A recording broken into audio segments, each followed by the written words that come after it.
Hey there, everyone. Welcome to the Final Bar. I'm your host, Dave Keller. I'm the Chief Market Strategist here at StockCharts.com in a rainy Redmond, Washington. Thanks for joining us every weekday after the close as we break down the market action using the StockCharts platform. StockCharts was designed a couple decades ago, really, and was launched as a way to empower online investors in the late 90s to better analyze the markets and trade that left side of the tech bubble. As the markets have evolved, StockCharts has evolved as well, and we continue to see ourselves as a great platform with which to make sense of these markets, a place to improve your situational awareness and try to make sense of things in uncertain times. And I would say this is a perfect way to describe the markets in January of 2024. We have so many different potential catalysts. We have a Fed that was raising rates through much of last year, now talking about lowering rates. Inflation data coming up Thursday, Friday of this week. Certainly the latest data points that the Fed certainly monitors closely as a way of assessing the conditions of the economy. We have bank earnings launching on Friday, really kicking off our earnings here to wrap up 2023 and see how companies are planning and looking forward to projecting how future inflationary pressures could impact their businesses. At the end of the day, we have the charts with which to make sense of things, and I would say right now the overall market trend continues to be positive. My market trend model remains bullish on all three time frames. We're seeing a day like today with the S&P and the Nasdaq having a decent up move. Let's look at the charts themselves and see how things played out, how today's move fits into the big picture. Before we bring up a single chart, though, I do want to talk about a poll question. I was very curious just to see how Final Bar Nation will react to this one. We asked, which city do you think will be known as the financial center of the world in 20 years? Do you have a futuristic hat that you can put on to try to look forward? 52% of you said New York, which essentially you probably consider the financial center of the world now. So basically holding that line. Very few suggesting London would be the financial center of the world. If you know your market history, certainly London used to be the center. And from a currency trading perspective, arguably maybe still is.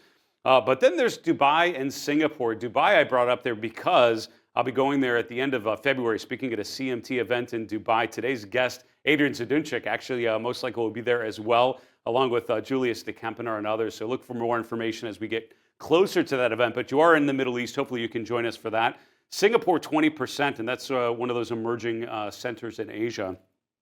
The reason why I really wanted to ask that question was just to get you thinking, whether you're based in North America or Asia or the Middle East or mainland Europe or wherever you're at, you have to think about the global economy, the global financial markets. The U.S. markets, in many ways, dominate in terms of the size of the market, the transparency, and so many people pay attention to it. But remember, one of the great benefits you have as an equity or ETF investor based in North America, you have a lot of levers you can pull, and there are a lot of times when markets outside the U.S. Present the greatest opportunity. So don't have too many of the blinders on. There's a bias called familiarity bias and also availability bias, which are behavioral biases that basically we invest in what we're most familiar with or what's readily accessible. Remember, in 2024, as an individual investor, as a financial advisor, even as an institutional advisor, you have a lot of different markets you can access through the lens of ETFs. Hopefully, the Stock Charts platform can be part of that discovery process for you. And let's get to the market recap in a little bit of further detail. The S&P 500 finishing up 0.6%. It's kind of a choppy last hour of trading. The major markets hit a peak for the day right after 3 p.m. Eastern, came off a bit, and a little bounce going into the to the close. So choppy more than anything, with the S&P finishing the day around 4784. That's up 0.6% from yesterday's close. The Nasdaq Composite literally hit 15,000. I'm talking to the exact penny as far as I can see. We're looking at pixels on the screen to differentiate it, but it certainly seems that the Nasdaq Composite hit 15,000 exactly and then came off. So if you don't think some big trading system somewhere is linked to a key level like that, a day like this certainly makes that seem like a clear reality. So the Nasdaq Composite finishing just below 15,000. That's up about 0.8% from yesterday's close. Mid caps and small caps all up as well, but not up as much as large cap stocks today. The VIX actually finished slightly lower, back below 13. We're down to a 12 handle, about 12.7 on the VIX. When we talk about danger signs, right, when the market has a certain configuration, I would argue still bullish, even though we've chopped around here at the beginning of the year. overall, the longer term trend certainly seems to be constructive. So you're looking for signs of a change. You're looking for signs of something different, which means support levels that seem very clear aren't held, right? So the market pulls back, and instead of holding above support, and I would say S&P 4600, one of those levels, instead of holding that level, it breaks it, right? That would be one dangerous sign. We're not really seeing that from the major averages from some key stocks, which we'll get to as well. The other thing would be breadth that has been extremely positive becomes a little less positive. We're not seeing enough of that. I think we're seeing a bit of that, but not enough yet. And then volatility spikes, right? An increase in volatility would be sort of a measure of fear or uncertainty, and we're not seeing that. We're seeing actually the VIX coming down. So those danger signs I'm looking for right now, I don't think you're seeing enough of those yet, although the seasonal tendency, certainly in an election year, says Q1 probably more weaker than stronger. But let's follow the charts more than anything. 10-year yield remains above 4%. This is right before, of course, inflation data comes out. CPI number coming out on Thursday. PPI on Friday. These are key measures that Fed governors tend to look at. Chairman Powell often talks about inflation, if not always talks about inflation. That's really the essence of what has motivated the Fed to take the action that they have in recent years, and really fueling the fact that inflation is coming down to more manageable levels is a big part of the thesis motivating rates coming down through the course of this year. So maybe important to watch the 10-year yield, currently again sitting right above 4% as we await the inflation data before the open on Thursday's session. The 10-year, the long bond yield, that is around 4.2%. The 5-year yield remaining just below 4%, around 398, we'll call it. The dollar up slightly, no big change from yesterday. Commodities overall more red than green. You see copper, the copper ETF was up a little bit today. Crude oil lower, natural gas a lot lower. Gold and silver down about 0.25%, 0.3% or so. In the broader commodity space, sort of in the red. The energy sector, the worst performing sector out of them all, as we'll see here in a few moments. Finally, cryptocurrencies, kind of an exciting day, kind of an interesting day. We'll talk to today's guest, Adrian Zduńczyk, about Bitcoin, a little bit about Ethereum as well, and think about the bigger picture and overall this trajectory of higher Bitcoin prices. We have a couple things coming right down the pike here that certainly could influence Bitcoin prices, most likely positive than negative. One would be the Bitcoin halving, which is speculated to come out sort of end of the first quarter, beginning of the second quarter, kind of that March-April timeframe, which is a structural change in Bitcoin, which has happened before and usually been a very bullish catalyst. The other thing would be spot Bitcoin ETF approval from the SEC. We're sort of right at that moment. I kept checking the wire as we're getting ready to record today's show just to see if that approval would have hit the wires. Really hasn't yet. There was a rogue tweet that came out earlier today that shocked the market higher. It immediately came down when it turned out that tweet was not accurate. Some brokerages apparently are already listing some of those ETFs, setting up for trading tomorrow. So I would assume before tomorrow's open, we probably get some clarity on that, probably later in the day today after hours. But a spot Bitcoin ETF coming out and multiple ones certainly, I would argue, is an upside catalyst for Bitcoin over time as more and more investors are able to access those markets. On the sector side, you can see that it's the growthy stuff, the FANG sectors at the top of the list: communications, services, technology, consumer discretionary. 1, 2, 3 from the top. On the bottom, we have energy, materials, consumer staples. So defense, utilities, and real estate underperforming as well, and also some of the value-oriented sectors like materials and energy at the bottom of the list. So while the trend overall has been value really coming back into its own here recently, today sort of a mean reversion of that trend with growth over value, particularly in today's session. Let's go to a daily chart of the S&P 500, see how things are played out. And this is what I've talked about, right? I think with a lot of charts, we'll look at a number of these, right? When you look at Home Depot, when you look at many of them, I mean, the average stock I think that you bring up, U.S. large cap stock, kind of has a similar setup, which is you had a key resistance level, a peak in the summer, usually July or August. We then sold off, of course, going into the October low, recovered quickly off of those lows. And somewhere in mid-December, we probably made a new swing high. From there, we've started to pull back. And some of them, like Home Depot, which we'll see the low of this most recent swing, really lining up with the breakout level. So its resistance has become support. With something like the S&P, there's a little bit of daylight between this recent swing low, just below 4,700, and what I would argue that real pivot point, which is 4,600. That's the high from July, which most likely becomes support now. So Again, back of the envelope, what's that line in the sand for me? 4,600 for now is it. As long as we remain above 4,600 in the foreseeable future, conditions just aren't getting that bad.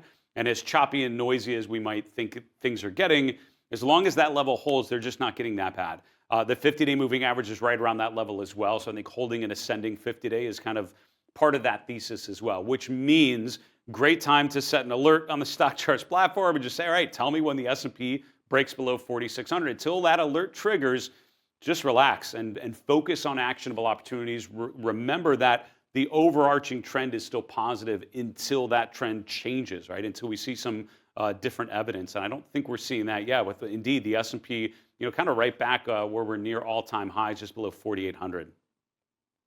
I do want to show, as I mentioned, the Nasdaq Composite, having a move right to a key big round number. That happens more than I think we probably want to assume that it does. I'm just going to show a rare intraday chart. I don't show a lot of intraday charts on the show. I just want to highlight that's 15,000, right? A big round number. We literally hit it to the penny and then came off before bouncing off there. So remember, the big round numbers tend to have meaning, right? When a market hits a key level like 15,000 or 10,000 or 1,000 or 100.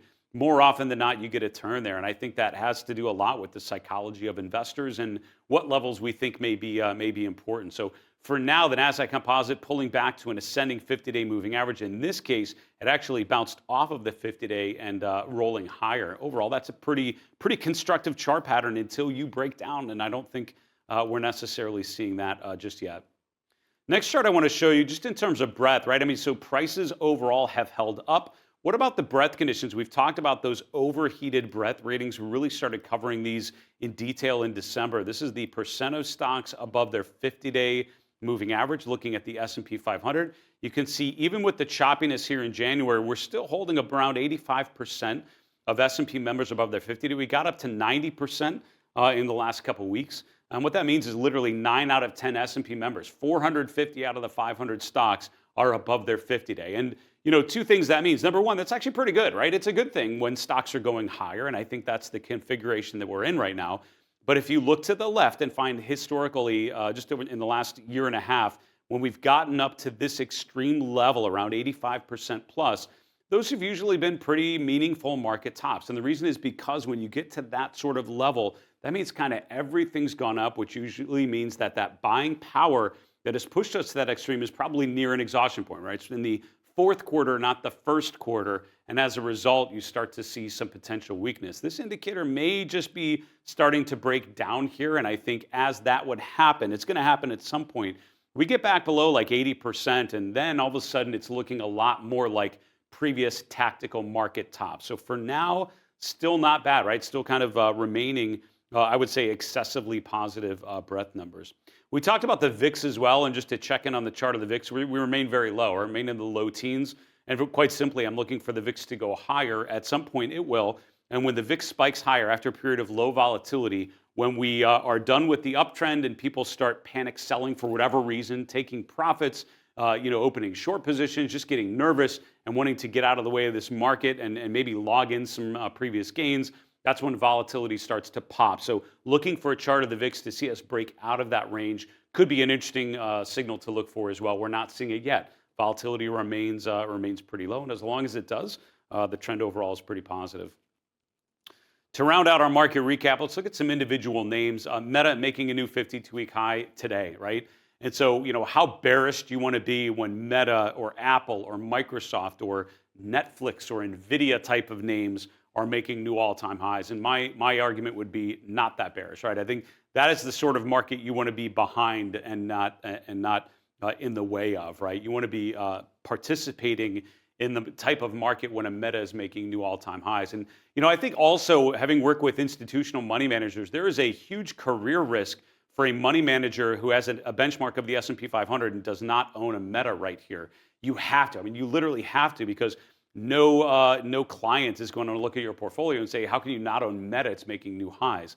So as markets like this continue to progress, as a bullish phase continues, as we have a basing pattern and then we reemerge, you really have to own these names. At some point, a Meta is going to roll over. And we saw that certainly at the beginning of 2022, where that uptrend continued until it didn't. That sign that it was breaking down, all of a sudden everyone floods to the exits because you don't want to be caught on the wrong side of it. But for now, the herd is moving higher. The herd is moving stocks like Meta higher. There's a lot of capital behind those moves, up another 3.5% today. So I would argue long and strong until proven otherwise. Home Depot is a great illustration of that phenomenon I was mentioning. It's a technical phenomenon called polarity. And sorry, I have the world's lightest trend line there. There we go. Technical concept of polarity is where resistance becomes support. You could put this in different area. You may want to put it there. I usually like drawing support and resistance levels more as ranges. And the way I do that on sharp charts is use the rectangle tool. And what you can do is just highlight a range like this. And then you can go to the color and make it a lighter color. And you can go to any color and just drag the slider back and make it a little bit lighter. So here we're looking at a pretty purple range, kind of highlighting this, what I'd call the support area. So what we're doing is taking the highs from December 22, February 23, August 23, really September 23. That range, you can see we broke out above there in December. We then pulled back, and that resistance becomes support. And that's a technical concept called polarity. It's also the opposite of that, when support becomes resistance. And that's just basically reinforces that levels have importance, right? The market anchors to particular price levels. Support and resistance levels are a common expression of that. And what this means is Home Depot is a really constructive chart as long as that level holds, right? When we pull back, you want to make sure that the breakout level remains is still held. If and when that breaks, that's when it tells you things might be different. And at some point, maybe we get farther away from that level. It's no longer relevant. We look for secondary support on the way higher. That's kind of how a trailing stop would work. But for now, keep an eye on some of those pullback levels as resistance has now become support. I was writing a market recap earlier today for my market misbehavior premium members. We focused on the healthcare space. I don't have time to get into too many of those charts, but I would just highlight ISRG is one of the top gainers today in the S&P 500. It's in the medical equipment group. Many names in that group are doing quite well here recently. This is a gap higher, around 10%, now testing the July high. And again, always important to see where we're at and look to the left. We've now hit that level of resistance. So what do you do now? If you miss that move, I think you wait to see what happens tomorrow, right? And there's a concept of follow through, which is really important. John Murphy, Larry Williams, Tom DeMark, some of the technical analysts that mentors of mine that I followed and worked with early in my career, and some of them I've enjoyed being able to work with more recently, they all have that concept of follow through. Once the price does a certain thing and certainly hits a key level, do you see an additional gain, right? Do you see additional buyers coming in willing to pay above that previous resistance for ISRG? That is what I think the stock has to prove after a gap higher that really takes us right above a key resistance level. If we see additional buying power come in, this measures much, much further. But there is also a chance for a whipsaw, a bearish engulfing pattern, or a dark cloud cover pattern, just an outside day, or some indication that this gap was the last move higher before sellers really are thrilled to take profits here. So ISRG, an important chart to watch through the course of this week. IBB, which is a biotech ETF, I think shows you the risk on some of these spaces that have done quite well in the financial sector, where we've seen a lot of strength, in the healthcare sector, where I think you're seeing a lot of compelling names. Watch for bearish divergences. The IBB, which is the biotech ETF, showing higher highs in prices, lower peaks in momentum, kind of an important discrepancy. And more often than not, as you're testing resistance and you see a bearish engulfing pattern, often indicates internal weakness, and you most likely see a pullback off of those levels. What could eliminate that is higher prices, and the momentum actually goes back above 70. The RSI improves, but for now, something to watch. Finally, Uber. I'm encouraged by charts like this, making a pullback, making a higher low above an ascending 50-day moving average. This was one of the top 10 charts to watch in January 2024. I won't take credit for this. I believe this is one of Grayson Rose's picks out of the 10 that we came up with together. So if you missed that episode, don't forget to go back and watch them. It was a lot of fun going through 10 charts that we thought were actionable right now. For now, playing pretty well and bouncing and again, holding above that 50-day moving average, moving higher. The trend is positive, higher highs, higher lows. That's the type of chart I would love to have more in a portfolio I was managing. That's our market recap, sort of running down some of the key charts top of mind today. Again, a lot to unpack through the course of this week, with inflation data coming out Thursday and Friday, earnings starting on Friday, Bitcoin ETFs being announced A lot to talk about. As always, focus on the charts and what they can tell you to help you make sense of those times. We're going to get to today's guest, Adrian Zduńczyk, in a moment. Before we do so, just one quick announcement. We love hearing from you. We had so many great questions coming into our mailbag. This Friday, we'll be doing an all mailbag episode because of some of the fantastic questions we've gotten. Please keep them coming. Our email is thefinalbar@stockcharts.com. We're on X @finalbarsctv. And on our YouTube channel, of course, just drop a comment below the video you're watching. Don't forget to like this video and subscribe while you're here. I want to welcome on today's guest, Adrian Zduńczyk. Adrian's the founder of the Birb Nest, coming to us today from Portugal. Adrian, great to see you again. How have you been? Hey Dave, thanks for having me. That's always a great smile, a lot of smile on my face whenever I see you, my friend. And especially knowing how much experience and magic you have outside of the charts, and you're such an excellent chartist. You know, you're a jazz musician as well. So there's a lot of interesting topics always to cover with you. And especially right now with Bitcoin, with the SEC spot approval for Bitcoin ETFs, you know, there's a lot of buzz going around, and a lot of buzz, a lot of excitement, a lot of uncertainty that translates to a lot of irrational behaviors. Job as the market technicians is to track them and to quantify them into a risk management toolkit. And that's what it is, right? So it's very interesting to see this very technical chart, I mean, behaviorally driven chart of Bitcoin, because as some other people argue, that it has quote unquote no intrinsic value, which is an interesting debate to be had over that. And because it doesn't generate the cash flow per se in the traditional centralized manner like companies do, it's mainly driven by the law of supply and demand and by the actual behavioral finance principles. So it's very interesting to track a Bitcoin among all the charts alike. A perfect market to be charting, I would argue, a perfect place to be applying the best practices of technical analysis, as I think you do quite well, Adrian. Let's get to your first chart here. We're looking at a weekly chart of Bitcoin, and at the bottom, we have a 7-week correlation, Bitcoin and the S&P. Talk us through this one. And so weekly chart, right? 200-week average and the 50-week average, both pointing upwards very strongly in very big conviction. And they're actually crossing over. So some people, have commented on the historic first ever noted weekly golden cross for Bitcoin, which is interesting. And then it kind of like it's overlaid additionally with the rising highs and lows, sequence of higher highs and higher lows. So the trend principles point to the upside overall. And then we're talking about,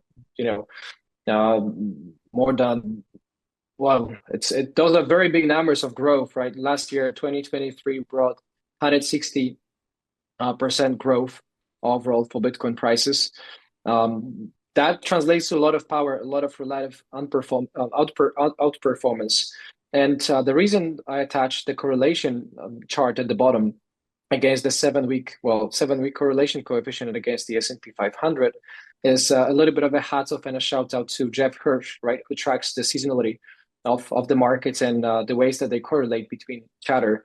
And while the correlation fluctuates, there are seasons where it correlates more strongly or less strongly. Bitcoin most of the time remains positive and strongly positive on the correlation side, which can be seen by the very infrequent periods where Bitcoin correlation against S&P 500 is actually below the zero level, right? And quite often when it drops below zero, it often aligns quite well with the local reversals, which is something to consider as well, right?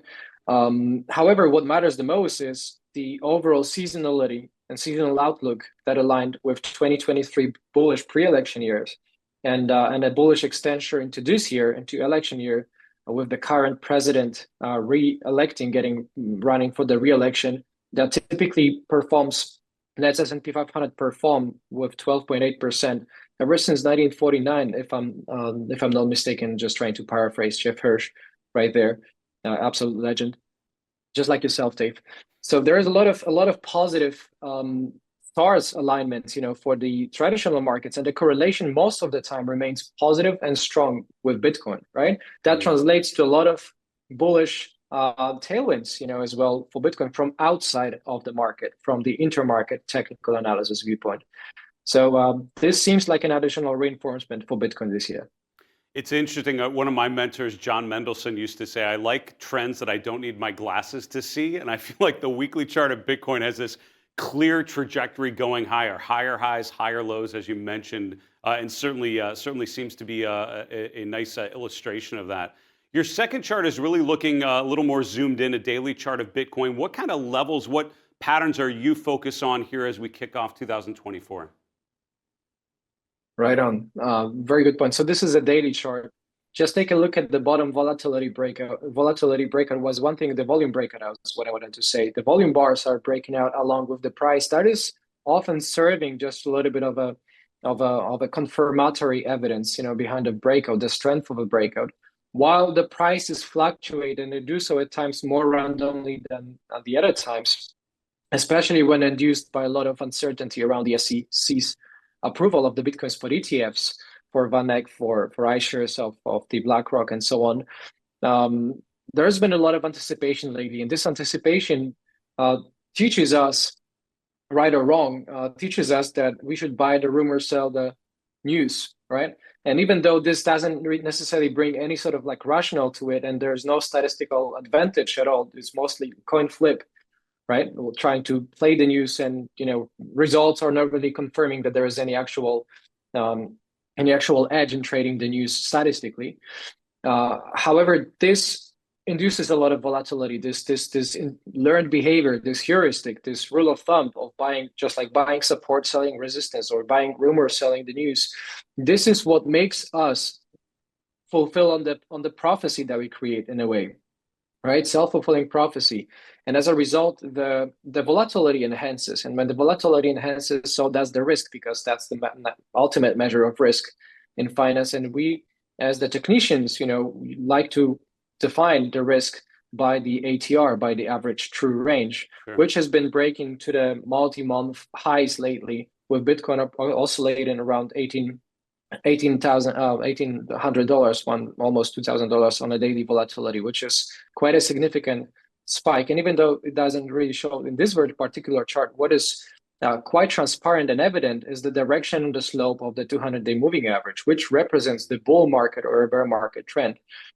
And there is not a single possible way of calling this a bull market when Bitcoin rallies and ramps up from 15,500 all the way to almost 48,000 over rising, strong, and accelerating 200-day moving average. That typically translates to behavior where trends tend to persist. They tend to maintain and retain their strength much more than they are bound to reverse, right? So that kind of like, along with fulfilling the targets, the breakout targets measured from 25 all the way to 32,000 from the 6-month rectangle that was met with around 41K.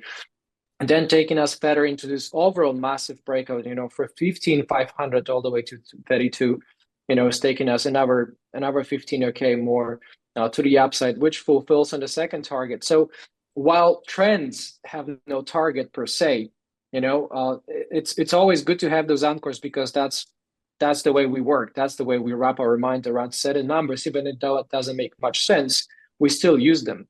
And especially we have this special dedication towards the round numbers. So like 40,000, 50,000.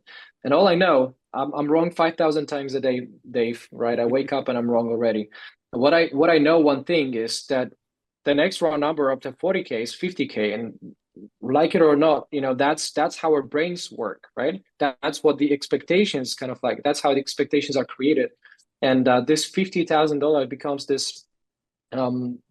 this next forthcoming encore, if you will, this round milestone that may be the next target in many people's mind. And because that's exactly what we try to anticipate and picture our hopes and dreams into the chart, this may actually happen and prove true, right?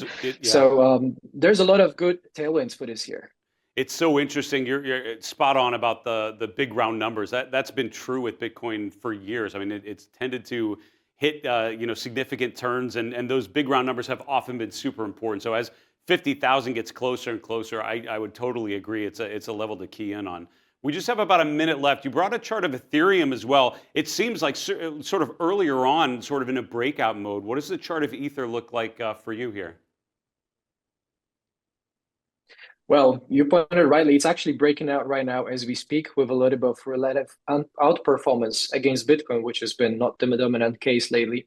Also, 200-day trend rising, although it's more slight, less less aggressively than Bitcoin's, right? Which overall tells you that Bitcoin is far stronger technically than Ethereum. However, Ethereum tells you that there is a little bit of anticipation of catching that up.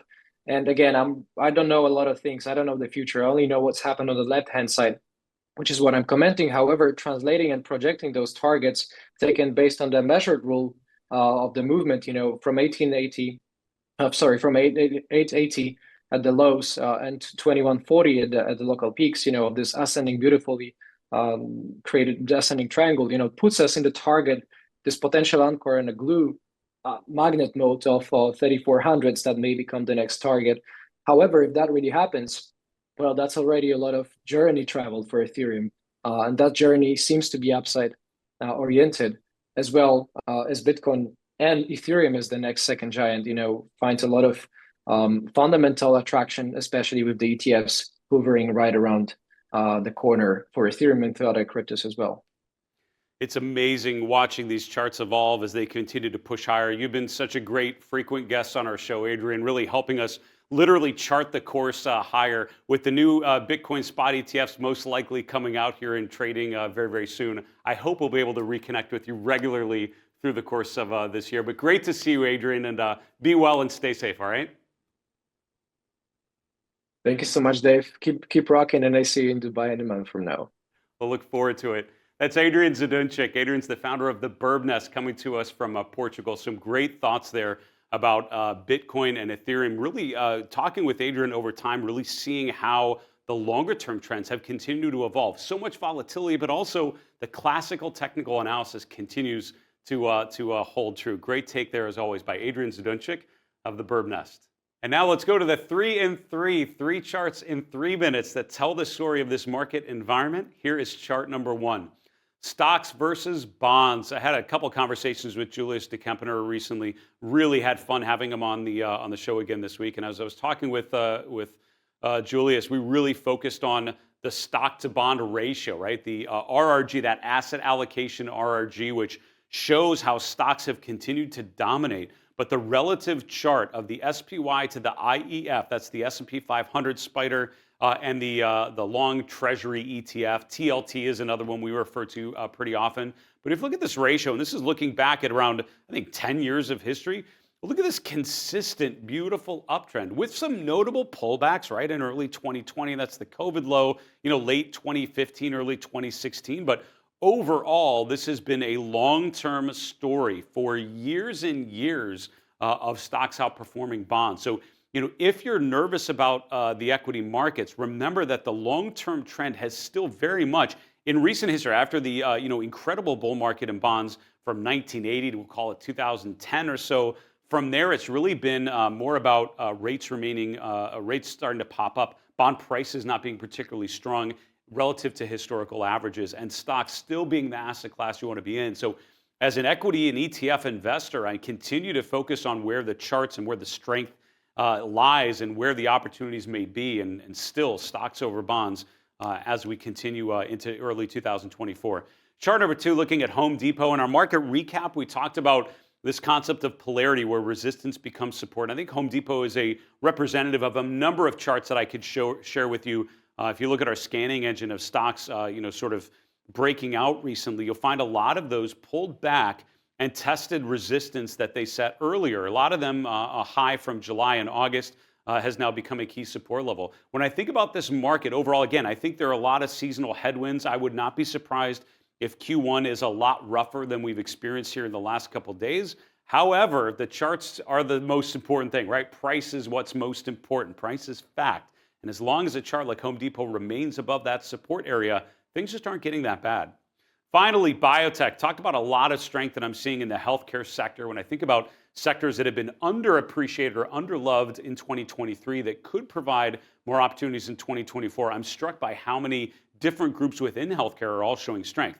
And that's medical equipment, it's supplies, it's pharmaceutical names for sure, and also biotech. This is IBB, and I guess the one thing I would caution you on is when you see a market that has had a really good rally, what I'm always on the lookout for is weaker momentum, right? Higher prices, which we've seen for quite some time, the RSI overall validating that upward momentum, but all of a sudden in the last 6 weeks, we're seeing a little bit less. We're seeing higher prices on weaker momentum. That's a dangerous sign. A lot of times can tell you're in the later innings of the current rally. Maybe there's a pullback, an actionable pullback, perhaps an opportunity to get in at a much better price here in the short term.